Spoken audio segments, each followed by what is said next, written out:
113۔ کبھی گھر جا کے اس آیت کو پڑھیں۔ ابھی میں بیان کر رہا تھا کہ گزشتہ دور میں موبائل نے جو فتنے پیدا کیے ہیں وہ تھوڑے ہیں، آئندہ دور میں زیادہ فتنے آئیں گے موبائل کے ذریعے سے، میٹاورس کے ذریعے، اے آئی کے ذریعے زیادہ فتنے آ رہے ہیں۔ تو کیا خیال ہے آپ کا؟ اللہ کی مشیت کے بغیر پتہ نہیں ہل سکتا، یہ اتنے بڑے بڑے فتنے اللہ کی مشیت کے بغیر ظاہر ہو سکتے ہیں؟ مشیت کیا ہے؟ سورہ انعام آیت نمبر 112 113 میں بیان کیا ہے کہ یہ جو فتنے اٹھتے ہیں، یہ فتنے کھرے کھوٹے میں فرق واضح کر دیتے ہیں۔ جو فتنے اٹھ رہے ہیں اس دور میں، یہ فتنے پرکھ ہیں، آزمائش ہیں، ان میں کھرے کھوٹے کی آزمائش ہو رہی۔ اللہ تو جانتا ہے کون کھرا ہے کون کھوٹا ہے، پر اللہ کائنات پہ ظاہر کرنا چاہتا ہے، خود انسان کی اپنی نظر میں ظاہر کرنا چاہتا ہے، اسے پتا چل جائے کہ میں کھروں میں ہوں یا کھوٹوں میں ہوں۔ آشوب ہے ایسا کبھی دیکھا نہ سنا ہے، کم کم ہیں دیے اور بہت تیز ہوا ہے۔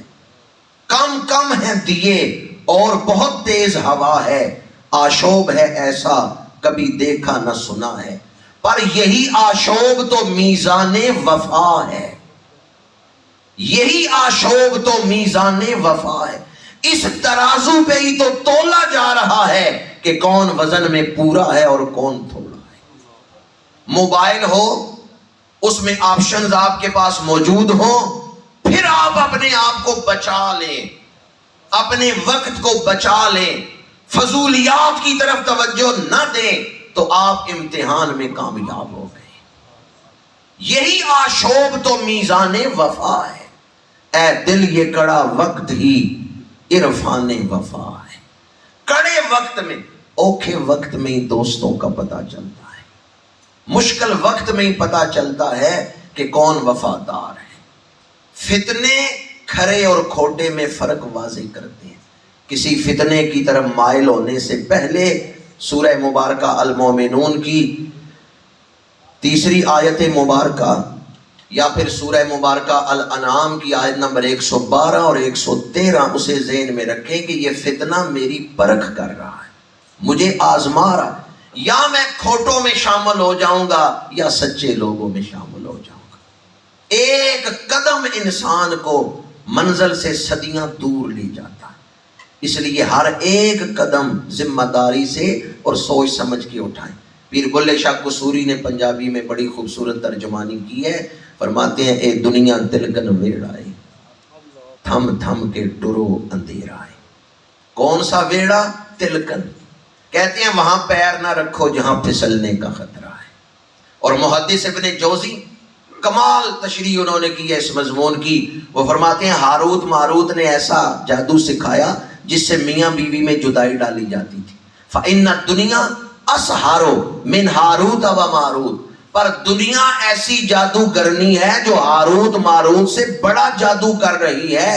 ہاروت ماروت ایسا جادو سکھاتے تھے کہ میاں بیوی میں جدائی ڈال دیتے تھے، اور دنیا ایسی جادوگرنی ہے جو بندے اور رب میں جدائی ڈال دیتی ہے۔ جب کوئی بندہ دنیا کے جادو میں مبتلا ہو گیا، بندے اور رب میں جدائی ڈال دی گئی۔ اے دنیا تلکن ویڑا ہے، تھم تھم کے ٹرو اندھیرا ہے۔ والذین ہم عن اللغو معرضون، وہ جو کسی بےہودہ بات کی طرف دھیان ہی نہیں دیتے۔ والذین ہم للزکاۃ فاعلون، اور وہ جو زکوٰۃ ادا کرنے والے ہیں۔ مال اسی لیے مال کہلاتا ہے کہ اس کی طرف دل مائل ہوتا ہے، دل مال کی طرف جھکتا ہے، دل مال کو پسند کرتا ہے، اس لیے چیزوں کو مال کہتے ہیں۔ قرآن پاک نے سینکڑوں آیات میں یہ مضمون بیان کیا ہے، مومن اپنا مال اللہ کے حکم کے مطابق خرچ کرتا ہے۔ مومن مال سے ہی محبت نہیں کرتا، مال دینے والے سے محبت کرتا ہے، اور مال کو بطور آزمائش استعمال کرتا ہے۔ اسلام مال کمانے یا مال استعمال کرنے سے منع نہیں کرتا، اسلام تو یہ کہتا ہے مال ہاتھ میں ہو تو کوئی نقصان نہیں، مال دل میں نہ ہو۔ پانی کشتی کے ساتھ ٹکرا رہا ہو کوئی نقصان نہیں، کشتی پانی میں ہی تیرتی ہے، لیکن پانی کشتی کے اندر آ جائے تو وہ کشتی کو ڈبو دیتا ہے۔ مال ہاتھ میں ہو دل میں نہ ہو، دل میں مال دینے والے کی محبت ہو۔ یہ زکوٰۃ ایک پورا الگ عنوان ہے، اور ایک درس قرآن میں تو اس کی تمام جزیات یا چند جزیات بھی نہیں بیان ہو سکتی۔ اس آیت سے جو مطالبات دین ہیں ان میں سے صرف ایک ہی عرض کر رہا ہوں کہ مال کو منزل نہ بنائیں، یہ زندگی کی ضرورت ہے، یہ زندگی کا مقصد نہیں۔ مال کو اس طرح خرچ کریں جس طرح اللہ نے خرچ کرنے کا حکم دیا۔ جو صاحب نصاب ہیں وہ زکوٰۃ دیں، پیسوں کی زکوٰۃ بھی ہوتی ہے، پھلوں کی فصلوں کی زکوٰۃ بھی ہوتی ہے، جانوروں کی زکوٰۃ بھی ہوتی ہے، اور چیزوں کی زکوٰۃ بھی ہوتی ہے۔ زکوٰۃ کی یہ 4 مختلف قسمیں ہیں۔ دکان میں جو سامان پڑا ہوا ہے اس کی بھی زکوٰۃ، اور فصلوں کا بھی عشر ہے، جو روپیہ پیسے سونا چاندی گھر میں ہے اس کی بھی زکوٰۃ ہے۔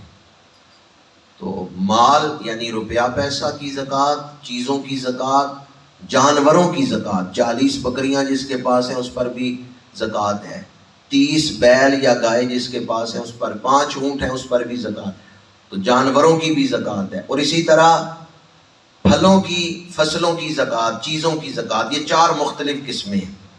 والذین هم للزکوٰۃ فاعلون، مسجد کو، دینی درسگاہ کو یا کسی مستحق کو دیتے ہوئے ہم سوچتے ہیں ہائے میری جیب سے 500 نکل گیا، ہائے میری جیب سے 1000 روپیہ نکل گیا۔ یہ نکل نہیں گیا، یہ تیرے اکاؤنٹ میں جمع ہو گیا۔ ہوائی جہاز کے سفر میں ہم سارا سامان اندر لے کے نہیں جا سکتے، یعنی سیٹ پہ جہاں بیٹھتے ہیں وہاں 10 کلو 8 کلو لے کے جاتے ہیں، باقی جمع کرا دیتے ہیں۔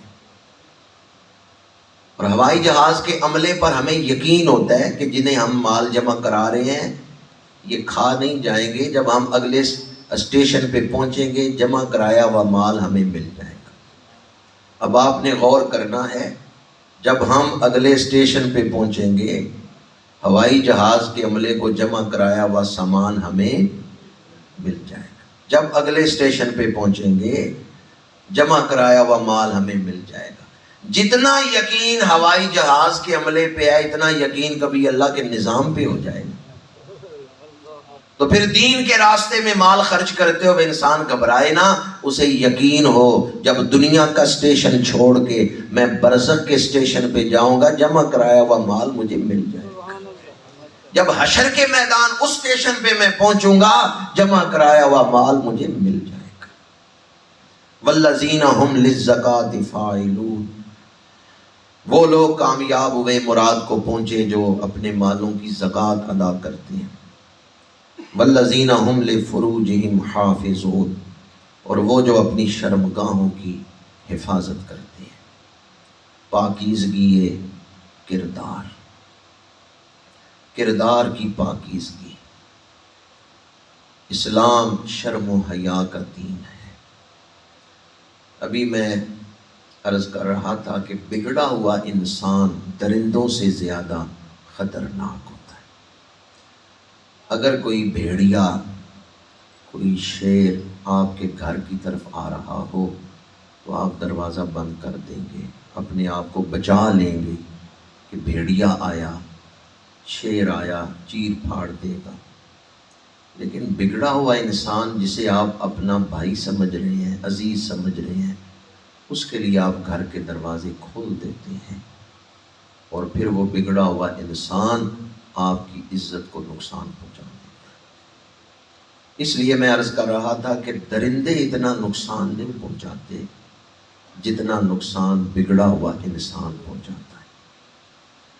بعض صوفیاء کرام جو اہل نظر ہیں ان کے ملفوظات میں ہے کہ 40 دن انسان رزق حرام کھائے تو دل جتنا سیاہ ہوتا ہے اتنی سیاہی ایک بری نظر سے دل میں پیدا ہو جاتی ہے۔ یہ اس قدر نازک معاملہ ہے۔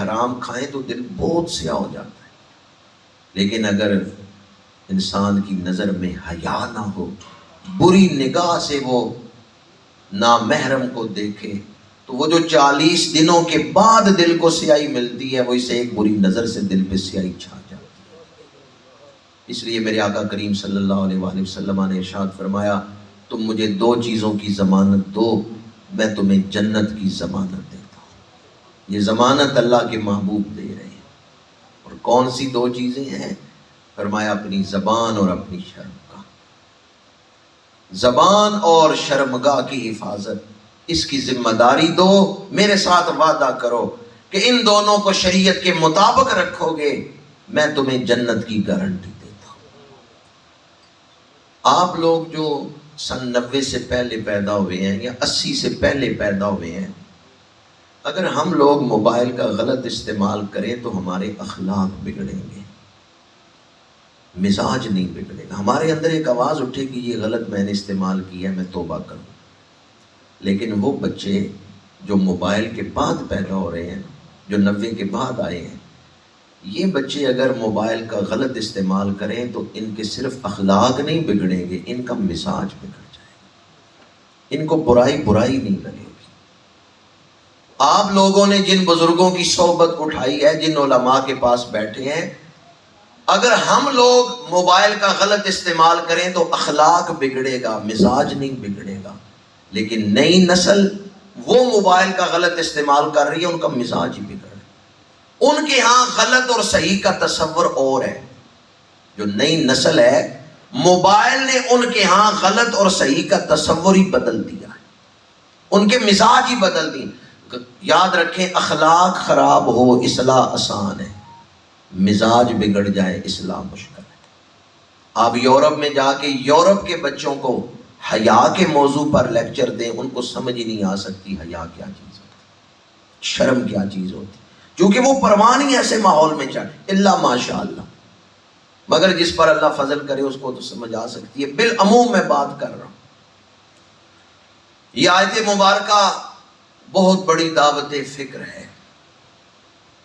اگر دل میں حیا نہ ہو، 21 رمضان کو مولا علی شیر خدا کی شہادت ہوئی ہے.